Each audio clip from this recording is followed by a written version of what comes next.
విశ్వవిద్యాలయాలు స్వతంత్రంగా పరిశోధనలపై దృష్టి సారించాల్సి ఉందని ఓయూ పూర్వ విద్యార్థి విశ్రాంత ఆచార్యులు ప్రొఫెసర్ కోదండరాం సూచించారు. ప్రభుత్వాల జోక్యం వల్ల విశ్వవిద్యాలయ లక్ష్యం దెబ్బతింటుందని అభిప్రాయపడ్డారు.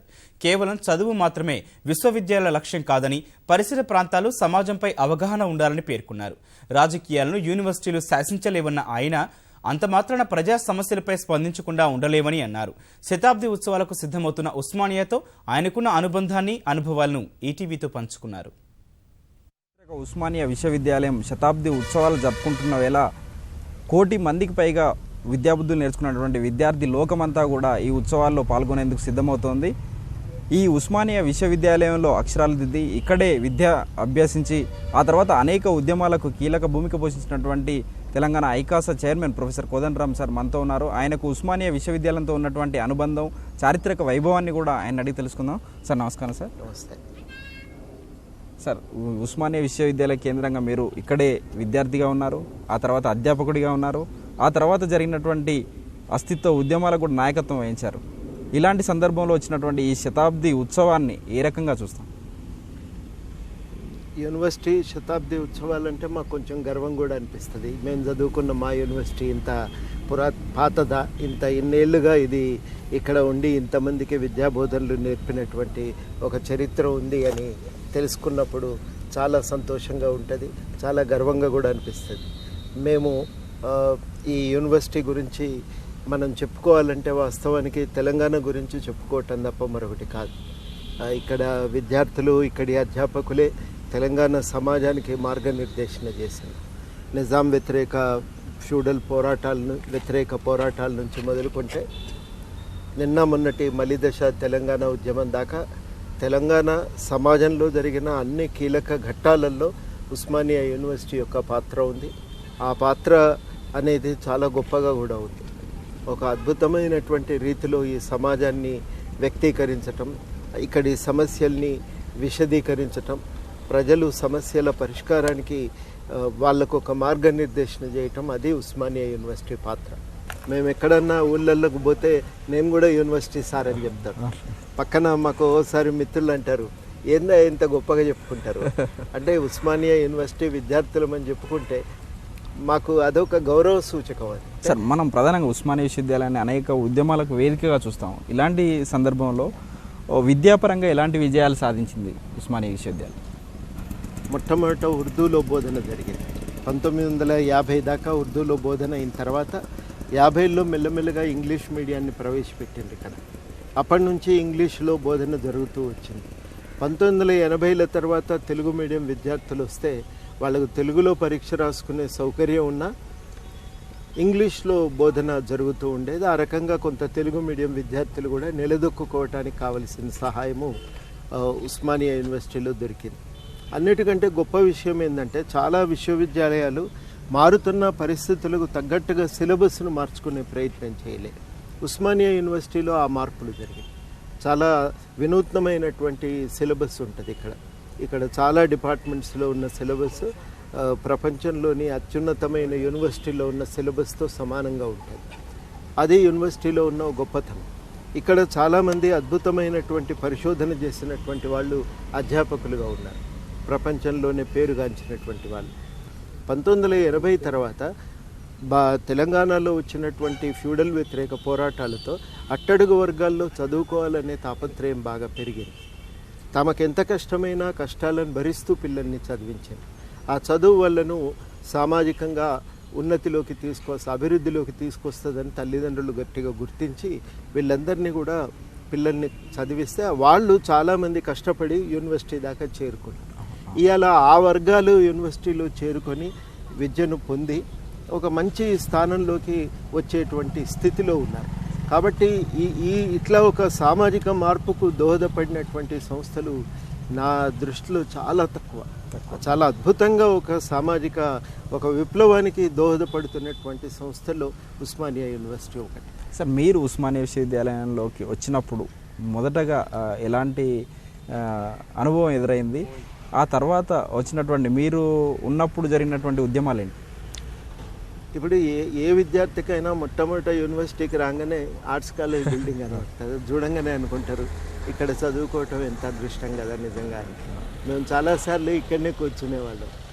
క్లాసులు మొదలయ్యే ముందు వచ్చి ఎండకు కాసేపు కూర్చుందామని, చలికాలం అట్లా ఇక్కడ కూర్చున్నప్పుడు టూరిస్టులు చూసి మొత్తం బిల్డింగ్ చూసి బయటకు వచ్చి మాతో మాట్లాడేవాళ్ళు. ఇంత అదృష్టవంతులు మీరు, ఇట్లాంటి బిల్డింగ్లో చదువుకునే అవకాశం కలిగింది. ఒక ఇదే కాదు, ప్రతి బిల్డింగ్ కూడా ఇట్లాగే ఉంటుంది. ఇంజనీరింగ్ కాలేజీ, సైన్స్ కాలేజీలు, లా కాలేజీ, ప్రతిదీ ఇట్లాంటి ఒక అద్భుతమైన కట్టడాలను చూసి ఆకర్షితులం అనేది మొట్టమొదటిది విషయం. తర్వాత ఇక్కడ ప్రొఫెసర్ల విషయాలు తెలిసిన తర్వాత అరే ఇట్లాంటి వాళ్ళ దగ్గర చదువుకుంటున్నామనేది రెండవది. మూడవది ఏంటంటే ఇంక ఇక్కడ మనం చదువుకుంటే మన అభివృద్ధికి ఢోకా లేదు, మనం ఖాయంగా ఎక్కడో దగ్గర సెటిల్ అయిపోతాం అనేటువంటి ఒక విశ్వాసం. మొత్తం మీదనైతే ఒక సమాజంలో ఒక ఆత్మస్థైర్యంతో బతికే పరిస్థితిని యూనివర్సిటీలో పొందగలుగుతాం. రాజనీతి శాస్త్ర అధ్యాపకుడిగా మీరున్నారు, చాలా కాలం సేవలు అందించారు పొలిటికల్ సైన్స్ సంబంధించి. రాజకీయాలకు విశ్వవిద్యాలయాలకు ఉన్నటువంటి అనుబంధం ఎలాంటిది? ఎలాంటి పాత్ర విశ్వవిద్యాలయాలు పోషించాలి రాజకీయాలు? రాజకీయాలను విశ్వవిద్యాలయాలు శాసించలేవు, కానీ బయట జరుగుతున్నటువంటి సమాజాన్ని అర్థం చేసుకొని శక్తిని మాత్రం విశ్వవిద్యాలయాలు ఇవ్వాలి. ఇవ్వకపోతే ప్రయోజనం లేదు. ఆ పాత్రను నిర్వహించడానికి యూనివర్సిటీలు పూనుకోవాలి. అందుకనే సిలబస్ను ఎప్పటికప్పుడు మారుస్తారు.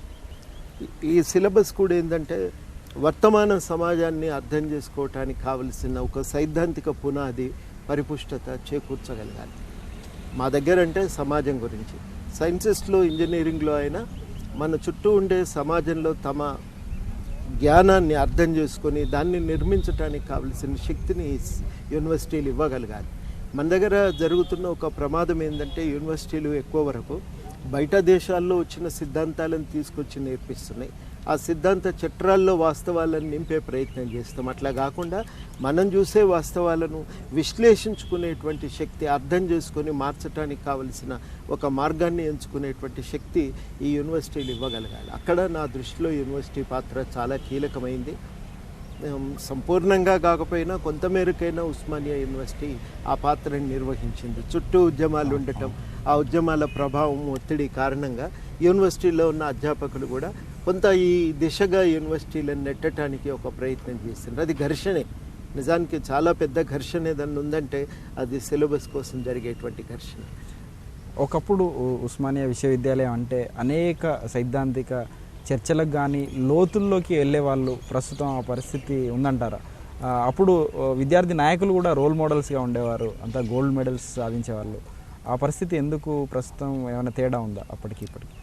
అంటే ఇదేదో కొంతమంది అట్లా పాడు చేసినారో అనటానికి లేదు. యూనివర్సిటీనే అట్లా మారిపోయింది. ప్రధానంగా జరిగింది ఏంటంటే ఎన్నికలు రద్దయిపోయినాయి. సరే, కొంత హింస ప్రజ్వరిల్లటం, ఒకరిద్దరు విద్యార్థి నాయకులు హత్యకు గురి కావటంతో యూనివర్సిటీ వాళ్ళు ఇక ఒక పరిష్కారంగా ఎన్నికలను రద్దు చేసిన తర్వాత ఏమైందంటే ఇక ఒక ప్రజాస్వామికమైనటువంటి ఒక విద్యార్థి రాజకీయాలు బలపెట్టడానికి అవకాశం లేకుండా పోయింది. విశ్వవిద్యాలయ చరిత్రలో అత్యంత కీలకమైనటువంటి ఘట్టం తెలంగాణ రాష్ట్ర ఉద్యమం. ఈ ఉద్యమానికి మీరు చైర్మన్గా ఉన్నారు, ఐకాసా చైర్మన్గా ఉన్నారు. ఇలాంటి సందర్భంలో యూనివర్సిటీ నుంచి మీకు అందినటువంటి ప్రోత్సాహం ఎలాంటి? విద్యార్థుల ఉద్యమము సమాంతరంగా స్వతంత్రంగా జరిగింది. కాకపోతే అవసరమైన అన్ని సందర్భాల్లో సమన్వయం అనేది ఏర్పరచుకున్నాం. ఆ సమన్వయం ఏర్పరచుకోవటానికి కావలసినటువంటి రీతిలో మేము మాట్లాడుకునేది. ఎప్పుడూ అట్లాంటి సందర్భం వచ్చినా మేము మాట్లాడిన విద్యార్థులు కూడా సహకరించారు. ఉద్యమ ప్రయోజనాల రీత్యా అన్నింటిని పక్కకు పెట్టి తాము ముందుబడి ఉద్యమాన్ని నడిపించారు. వాళ్ళ పాత్ర చాలా కీలకమైంది. చలో అసెంబ్లీ ఇవ్వకుంటే డిసెంబర్ 9 ప్రకటన, అప్పటికే కేసీఆర్ గారి దీక్ష కూడా ఉంది, కానీ చలో అసెంబ్లీ అనేది ఆ ఒత్తిడిని తీవ్రతరం చేసింది.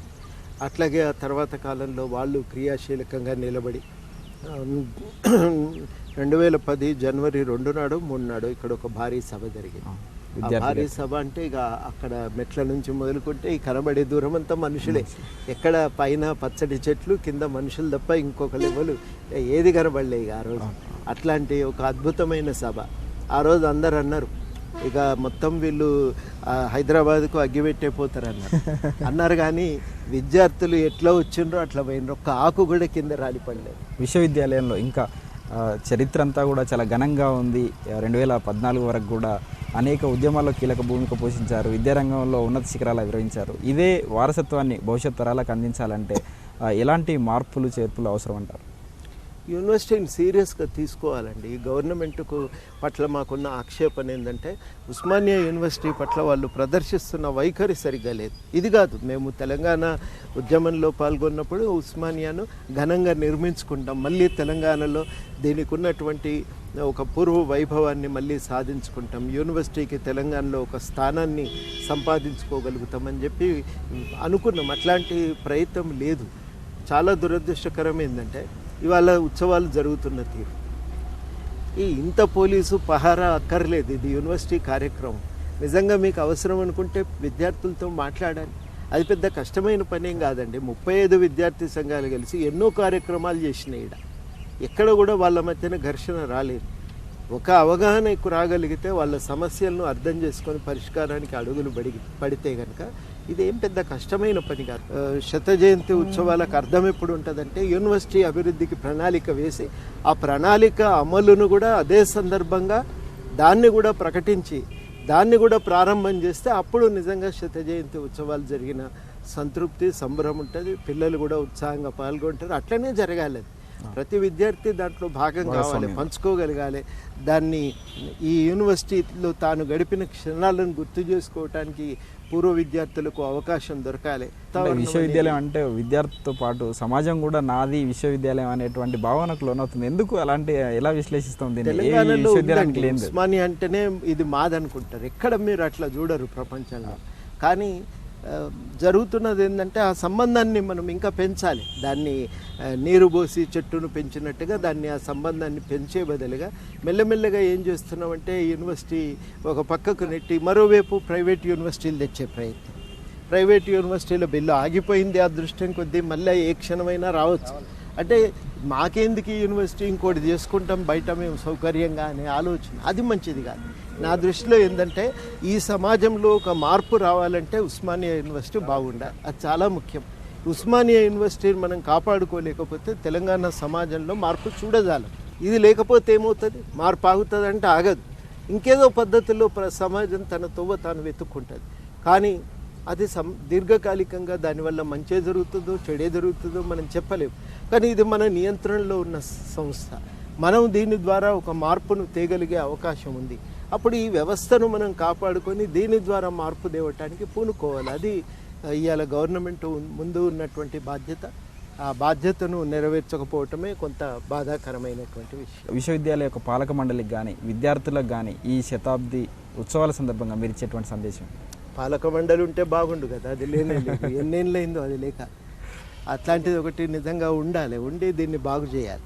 నేను అందరినీ కూడా చెప్పేది ఏంటంటే యూనివర్సిటీకి పూర్వ వైభవాన్ని తీసుకురావడానికి ఒక ప్రయత్నం చేద్దామని నేను అందరికీ కూడా విజ్ఞప్తి చేస్తాను.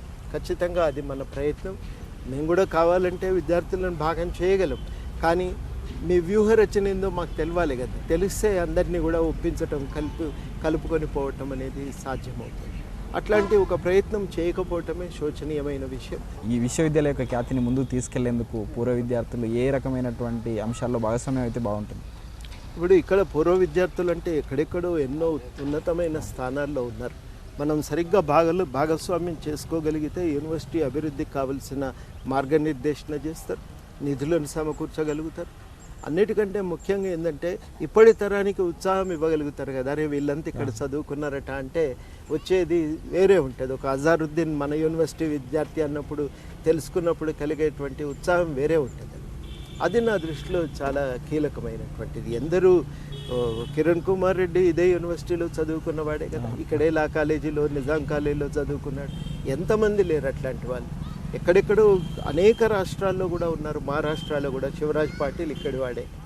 ఇదే యూనివర్సిటీకి చెందినటువంటి పూర్వ రిటైర్డ్ ప్రొఫెసర్ విశ్రాంత అధ్యాపకులు రాజోర్కర్ గారు ఉభయ పార్లమెంటులను ఉద్దేశించి నెహ్రూ గురించి ఉపన్యాసం ఇచ్చారు. గాంధీ గురించి, నెహ్రూ గురించి. అది ఇట్లాంటి అపురూపమైన స్థానము తెలంగాణ అధ్యాపకులకు దక్కింది. చాలా గొప్ప విషయం కదా ఇదంతా కూడా.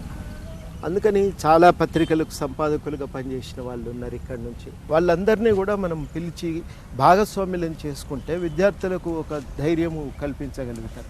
భవిష్యత్తు తరాలకు కూడా కావలసిన మార్గనిర్దేశన చేయగలుగుతారు. యూనివర్సిటీ నిర్మాణానికి కూడా వాళ్ళు ఒక వ్యూహము మనం రూపకల్పన చేయగలుగుతారు. అది చాలా ఈ ఉత్సవాల సందర్భంగా విద్యార్థులకు మీరు ఇచ్చేటువంటి సూచన ఏంటిది? వాళ్ళు వృత్తిగతంగా ఎదగడం కోసం కావచ్చు, లేదంటే వివిధ ఉద్యమాల్లో ఎలాంటి పాత్ర పోషించాలి, వీటికి సంబంధించి ఎలా మీరు సూచిస్తారు? అంటే ఈ యూనివర్సిటీని ఓనప్ చేసుకోవటం చాలా ఇంపార్టెంట్. విద్యార్థులకు నేను ప్రధానంగా చెప్పేది ఏంటంటే తమ తక్షణం ఎదురయ్యే సమస్యల గురించి మాత్రమే ఎక్కువ దృష్టి పెడుతున్నారు. దాంతోపాటుగా దీర్ఘకాలికంగా యూనివర్సిటీ ఎదుగుదలకు ఏం జరగాలన్నది కూడా ఆలోచించాలి. అట్లా ఆలోచించకపోతే అది నష్టం చేస్తుంది. ఇది నా దృష్టిలో ఒక ముఖ్యమైన బాధ్యత విద్యార్థి సంఘాలు తీసుకోవాల్సింది. ముఖ్యంగా శత జయంతి ఉత్సవాల సందర్భంగా ఎట్లాంటి భవిష్యత్తును కోరుకుంటున్నాం యూనివర్సిటీకి, అది మనం ఆలోచించాలి. చివరగా ప్రభుత్వాల యొక్క సహకారం ఏ రూపంలో ఉంటే బాగుంటుంది విశ్వవిద్యాలయ ఎదుగుదలకు? 3 చేయాలండి. మొట్టమొదటిగా ఏంటంటే యూనివర్సిటీల నిర్మాణం అనేది జరగాలి. ఆ నిర్మాణానికి కావలసినటువంటి అంత సహకారం ఉండాలి. ప్రత్యేకించి పాలక మండలిని, సరి అయినటువంటి వ్యక్తులతో ఒక పాలక మండలిని ఏర్పాటు చేయాలి. రెండవది ప్రభుత్వ జోక్యం అనేది తగ్గాలి. కావలసిన నిధులను ప్రభుత్వం సమకూర్చాలి. మూడవది ఏంటంటే ప్రభుత్వం తనకు కావలసినంత మంది అధ్యాపకుల ఎంపికకు కూడా పర్మిషన్లు ఇవ్వాలి, నిధులను మంజూరు చేయాలి. విద్యాపరమైన ఉన్నత విద్యకు సంబంధించిన నిర్ణయాలలో పూర్తి స్వతంత్రత అనేది అక్కడ ఉన్న అధ్యాపకులకే, పాలక మండలికే వదిలిపెట్టాలి. ఆ విషయాల్లో అనవసరమైన జోక్యం మంచిది కాదు. ఇది మొత్తంగా విశ్వవిద్యాలయం స్వతంత్రంగా ఎదిగినప్పుడే సమాజానికి ఉపయోగపడుతుందని కోదండరామ్ గారి అభిప్రాయం. Over to studio.